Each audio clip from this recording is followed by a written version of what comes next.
रीवा में आज उस वक्त माहौल तनावपूर्ण हो गया जब भारतीय जनता पार्टी कार्यालय का घेराव करने निकले एनएसयूआई छात्र संगठन को पुलिस ने रास्ते में ही रोक लिया। विरोध प्रदर्शन ने कुछ ही देर में उग्र रूप ले लिया और छात्रों व पुलिस के बीच जमकर झूमाझपटी हुई। हालात ऐसे बने कि पुलिस को प्रदर्शनकारियों को काबू में करने के लिए वाटर कैनन और टीयर गैस का इस्तेमाल तक करना पड़ा। दरअसल एनएसयूआई ने बढ़ती महंगाई, बेरोजगारी, छात्र युवा विरोधी नीतियों, शिक्षण संस्थानों में बढ़ते भेदभाव और गैस सिलेंडर को लेकर मचे हाहाकार जैसे मुद्दों को लेकर भाजपा कार्यालय घेरने का आह्वान किया था।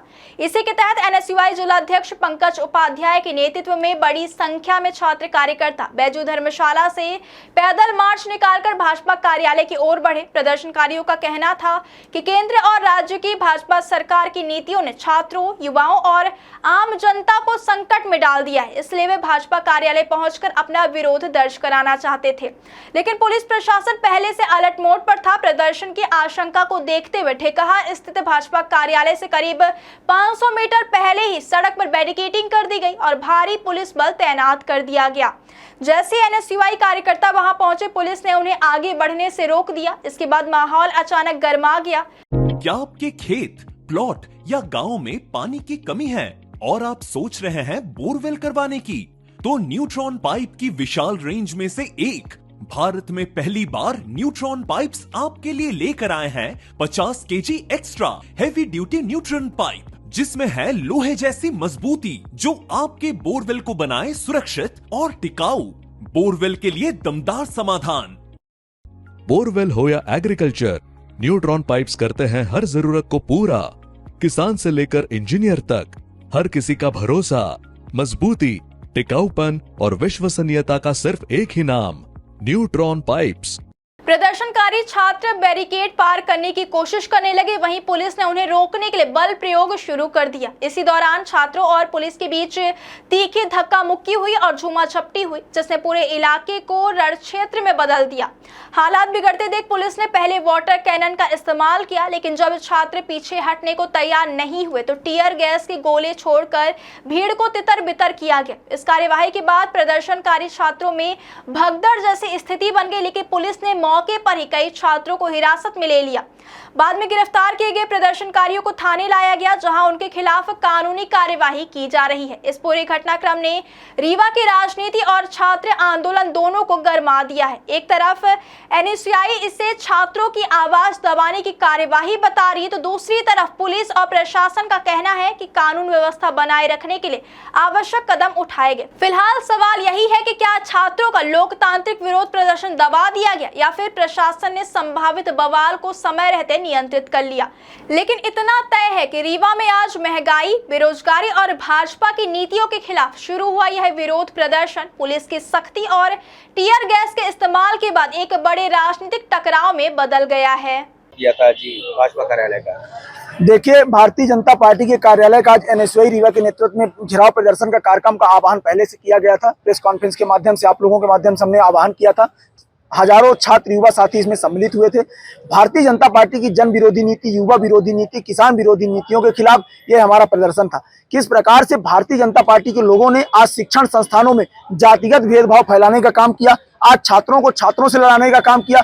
हमारे समाज को किसी प्रकार से किसी भी एक्ट की जरूरत नहीं थी। हम सब एक थे। हम ब्राह्मण भी को मानते थे, हम ठाकुर को भी मानते थे, हम सिख ईसाई आपस में सब भाई मानते थे। आज पहले इन्होंने हिंदू को मुसलमान से लड़ाया, आज इन्होंने हिंदू को लड़ा दिया यूजीसी के नाम पे। तो भारतीय जनता पार्टी मात्र और मात्र केवल छात्रों में जातिगत भेदभाव फैलाने का काम किया जा रहा है। आपने देखा एप्स्टीन फाइल में प्रधानमंत्री का नाम आया, उस पर कोई बात नहीं कर रहा। आपने देखा भारत से अमेरिका की ट्रेड डील हुई, किस प्रकार से नरेंद्र मोदी जी सरेंडर हो गए, किस प्रकार से किसान विरोधी नीतियों में समझौता किया गया। भारतीय जनता पार्टी जो केंद्रीय एजेंसियां हैं उनका दुरुपयोग कर रही है, चाहे ईडी हो, चाहे सीबीआई हो, जो भी लोकतंत्र की आवाज उठाता है उन्हें ये दबाने का काम करते हैं। लेकिन हम एनएसयूआई के कार्यकर्ता राहुल गांधी के बब्बर शेर हैं, हम डरने वाले नहीं, हम संविधान के रक्षक लोग हैं।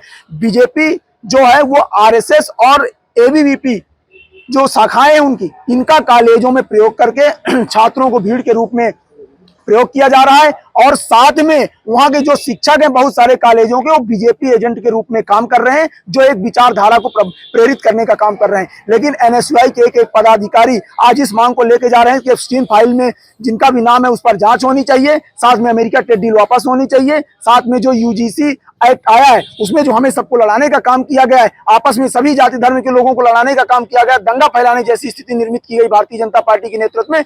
हम किसी भी जाति धर्म के विरोधी नहीं, लेकिन भारतीय जनता पार्टी पहले हिंदू को मुसलमान से लड़ाया, आज हिंदू को हिंदू से लड़ाकर इन्होंने ये साबित कर दिया कि ये जन विरोधी नीतियों के खिलाफ काम कर रहे हैं। ये लगातार भारतीय जनता पार्टी के लोग किस प्रकार से हमारे कांग्रेस कार्यालय में घुसकर तोड़फोड़ की, तब ये पुलिस प्रशासन की आंसू गैस कहाँ थी, तब ये पुलिस प्रशासन की बैरिकेड कहाँ थी, तब ये लाठीचार्ज कहाँ थी, उनको ले जाकर तोड़फोड़ कराया गया। हमारे यूथ कांग्रेस के कार्यकर्ताओं को वहां घुसकर मुकदमा दर्ज किया गया और उन्हें जेल हुई। किस प्रकार से भारतीय जनता पार्टी संविधान के साथ छेड़कर महंगाई पे बात नहीं करते, बेरोजगारी पे बात नहीं करते, ये स्थानीय रोजगार पे बात नहीं करते।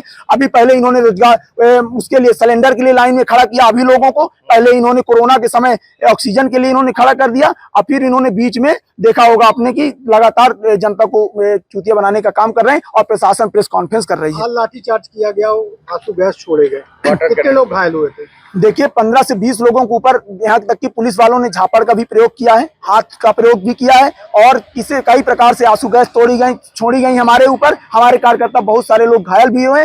पुलिस प्रशासन एक बीजेपी एजेंट के रूप में काम कर रही है, यह बिल्कुल भी बर्दाश्त नहीं किया जाएगा। एनएसयूआई का एक एक पदाधिकारी जन विरोधी नीतियों के खिलाफ हमेशा आंदोलन करता रहेगा। हम डरने वाले लोग नहीं है, लड़ने वाले लोग हैं। और ये बीजेपी के लोग जो तानाशाही पे उतारे हुए, जब सत्ता अहंकार बनकर काम करती है तब ये छात्र युवा बदलाव का काम करते हैं, और 2028 में आप देखिएगा इस बार बदलाव होगा।